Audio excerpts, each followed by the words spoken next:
Welcome to Rewatch and Rank. On this channel, we rewatch older TV shows, provide a summary and opinion on the episode before ranking each episode against each other. Today's episode is Merlin Season 2, Episode 2, The Once and Future Queen. The episode in a nutshell is just a brief reminder of exactly what happens within this episode.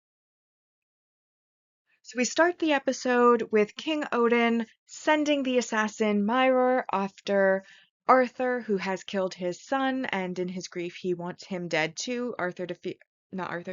Uther to feel the same pain as he does. Myror then, of course, accepts the job and heads off to kill Arthur. Meanwhile, at a practice with his knights, Arthur practices jousting for the upcoming tournament and realizes that he's being coddled and that the knights are going easy on him, particularly Sir Leon, who pulled back when he had the advantage so that Arthur could win. And his excuse, of course, was that he is the prince and he doesn't want to risk injuring Arthur. And so Arthur, of course, is offended by this because all this time he's thought that he was winning on his own skill, but how often are these knights actually letting him win just because he's the prince? Because of that, he's of course upset, but Merlin says that, he can't change who he is, but Arthur, of course, decides that in fact he can. And so Merlin brings in a farmer from the outer village to pretend to be a knight who will be the face, and Arthur will be the one actually doing the jousting under the helmet, and that they'll be able to swap places back and forth so that Arthur can actually find out when jousting as just one of the other knights, whether it's actually his skill or his title that has him continuously winning. Guinevere is pulled in to help as well, and Arthur stays at her home. While he stays at her home, he initially is a very rude guest. She kind of has a breakdown, telling him how rude he is, and this is somehow very attractive to him, and he ends up catching feelings and kisses her before the final fight of the tournament. Merlin, of course, is left behind while Arthur has left Camelot to deal with some problem outside of it.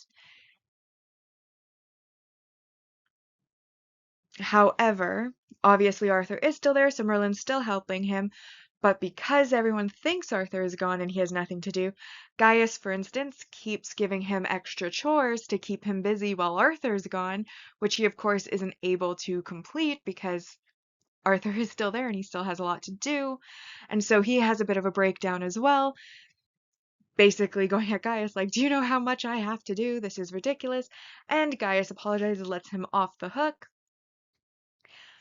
Myror, all this time, is basically running around trying to figure out where Arthur is, because where he was supposed to be, there is an empty horse going past the path. So he goes into Camelot. Everyone in Camelot thinks Arthur is gone, so he has to go through all over the place trying to figure out where the heck Arthur is so that he can kill him. Meanwhile, Uther is let in on the plot, but oh, thank goodness, Arthur isn't actually here. So he sends everybody to basically redouble the guards' efforts to find this assassin, and they do almost catch him, but eventually the assassin figures out because Merlin is helping some random knight instead of Arthur. This makes the assassin suspicious, and the assassin then spies in the tent, realizes that Arthur has basically been secretly competing in the tournament, so he then goes and kills his next final opponent.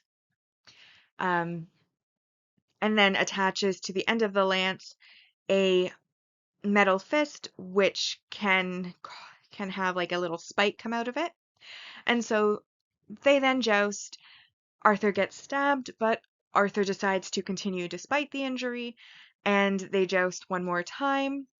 Merlin, who realizes it is the assassin, uses his magic to basically cause Myror to fall out of the saddle, and this allows Arthur to unsaddle him in the joust, and he does end up well, it's implied that he dies, though we never saw the body.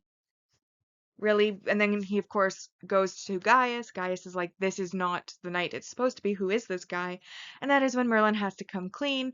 And because he had lied to Gaius, he then is made to complete the chores that he was let off on at the end of the episode. And Arthur basically tells Uther that he managed to kill the assassin on his way back to Camelot, but the assassin got a stab in, and that is why he is injured. And that is this episode in a nutshell. So now we have remembered what's happened in the episode. It is time to rank the episode. On this channel, we rank on the two lists. We rank on our mostly objective ranking list, which of course is without emotional interference, but does include bias and judgment because I decide what applies. And then also the personal ranking, which of course is where the emotion does apply and is just based on my opinion. So as always, we will start with our mostly objective rank values, and our first 1 point is our single episode supporting character introduction, which is Myror, who is the assassin. He is very good at killing. He leaves a lineup of bodies, a string of them, all strewn about as he goes about trying to find Arthur, and yet the one person he was actually hired to assassinate, he completely bumbles it. Though he does get close, so credit where credit is due, he is worth 1 point. We then have our multi-episode supporting character introduction, which is King Odin. He does only appear in this episode in season 2, and then I believe another one in season 5. But because he does appear in more than one episode, even though it's spread across seasons, I'm going to consider him a multi-episode supporting character. I'm not considering him multi-season supporting character because it's really only 2 episodes. That's way too few to be considering it that, so he is getting 2 points for his existence, and he of course is the one who hires Myror because Arthur killed his son. Though we do find out from Arthur that Odin's son challenged Arthur because he wanted to prove himself to his father because he had self-confidence issues, and because he challenged to a duel. They had their duel, Arthur won, Odin's son died. But Arthur does note that, like he didn't have any beef with him. They didn't have any conflict, that, he recalls how scared the son looked when he actually was about to die. And I mean, he did kill him anyways. He didn't exactly let the boy surrender or anything like that, although we don't know how it happened because it was of course off screen. But either way, we kind of see that it was an official duel or official challenge in which he did kill the son, so probably based on the laws there, he's not actually a murderer, but end result is King Odin's grieving, wants him dead. We then have our multi-season supporting character introduction, which is Sir Leon, who becomes one of the Knights of the Round Table and features heavily, especially in future seasons, and in a few more episodes within this season as well.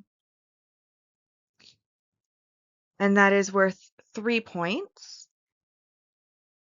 We then have our multi-season main character growth, which is that after doing all of these swapping places and entering the joust to prove that he actually is talented and that his knights are not just letting him win, the original plan was for Arthur, at the end of the day, to go out, reveal himself, and gain the glory he deserves.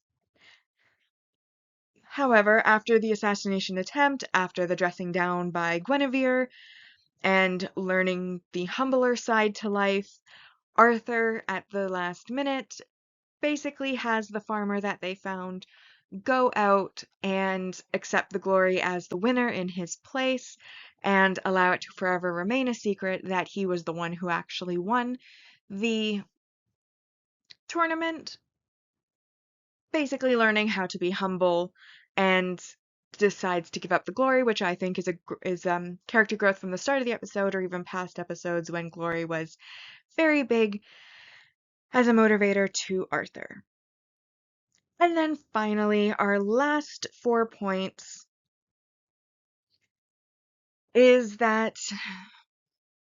there is some main relationship development, and that is that Guinevere and Arthur obviously bond while he's staying at her house, and in the end, before he goes to the final tournament match, he does kiss her as he leaves her house.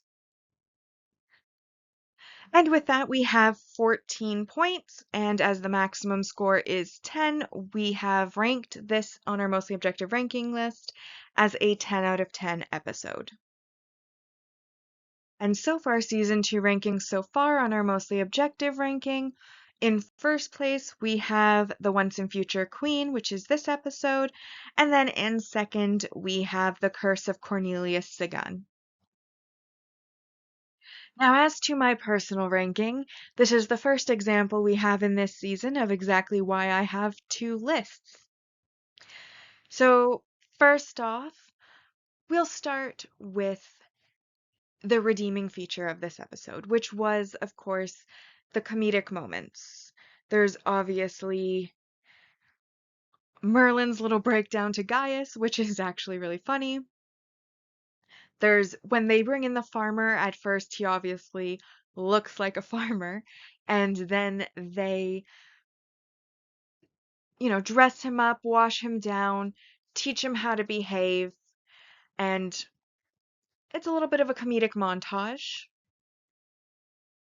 You then, of course, have the assassin who's kind of bumbling about, not able to actually figure out where Arthur is. And these little bits of comedy are the bright points. But even then, they are not overly excessive in the episode. The tournament plot, it was kind of fun to see people jousting. Sets the mood for the time period. It's a bit of a festive event, so that was a good positive as far as like the atmosphere of it. However, it ultimately is two people riding horses towards each other with long sticks. Not the most interesting thing in the world. Entertaining, but meh, kind of. Obviously, we have the assassin plot, and that was kind of like, did it even need to be there though? Because I feel like the episode could have also gone fine without the assassin on the side. But it was also amusing to see the greatest assassin in the world unable to figure out where his target is because his target's playing a trick on everybody. That was fun. But still, overall, I just felt meh about it. Like, it just wasn't super entertaining. I love the concept and I liked the comedic aspects, but meh. And then we come to, honestly, I don't feel like Arthur and Guinevere have chemistry. People may disagree with me, but just for myself as a viewer, and this is my personal list, so it is based solely on my opinion, I don't like them as a couple. I don't think they have any chemistry. I think that there are minor love interests, princesses that his father tries to pair him with in different episodes that are way, way better. I mean, they're nobles, so same class as him. They're beautiful, so better looking. They're, nicer because we know Guinevere is an adulteress. I mean, that is kind of the original legend. She cheats with Lancelot. Everybody knows this. It's kind of a hallmark. And as I mentioned in season 1, while Guinevere would have been a good character as just a maid named Guinevere who happened to exist in the universe, as the Guinevere of Legends, absolute crap. She is supposed to be a noblewoman. She is therefore supposed to have a different personality than she does because, you know, when you think of a noble person, especially at that time period, you have a certain image in your mind. Someone who's maybe more arrogant, maybe someone who looks down on other people, which is also arrogant. Someone who is self-assured, someone who is very educated, someone who is very reserved. There's a lot of qualities that you think of. and somewhat of a holier than thou type personality is just what I think of. So you've got an opposite personality because she's a bumbling, humble maid. Then you have the fact that she's supposed to be noble and she is a maid, so her class is opposite.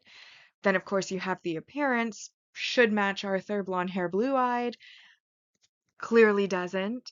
So you have her appearance exactly opposite. The only aspect of the original character from Legends that they kept besides the name was the adultery plotline later on. I just don't like that they changed everything about the character. Every single thing. I don't understand why they couldn't have had it be like, you want to change the appearance. Fine. Make her a noble from another land who is come to be betrothed to Arthur. Like, that would have worked. At least then you're keeping some of the original character.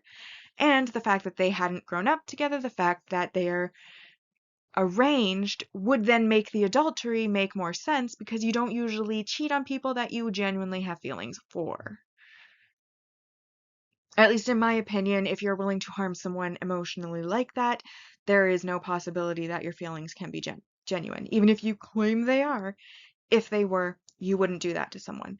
So, frankly speaking, do not like the character. They made everything opposite and then kept the worst parts of the character intact and their storyline intact. So I'm not a fan of the couple. The actor and actress, I don't personally feel have any chemistry. And I have seen many adaptations of Arthurian legend in which Guinevere is either a non-entity or very minor role, and I don't see why they couldn't have done that here, especially if they were going to change everything about the character. Did they really need to keep it? Keep that aspect? After all, like, I feel like this series is more about the whole making Merlin young and how there's a camaraderie between him and Arthur. I don't really think we needed the Guinevere plotline. I feel like that could have been cut. But because I don't like it, obviously any episodes in which it is highlighted as a main feature is not going to be one of my favorites because I find it a bit of a downer. And with the actual main plot and side plot also being kind of on a meh level, that is why for me this episode did not really hit. It did not really wow me. Which is why on my personal ranking, I have decided to give it a 3 out of 10 because it was, like I said, not for me personally. Which brings, especially in comparison to the last episode, which I felt was really good. Therefore, season 2 ranking so far on our personal ranking, we have The Curse of Cornelius Sagan in first place, and then the Once and Future Queen in second place. Which now brings us to our final segment, which is the series ranking so far.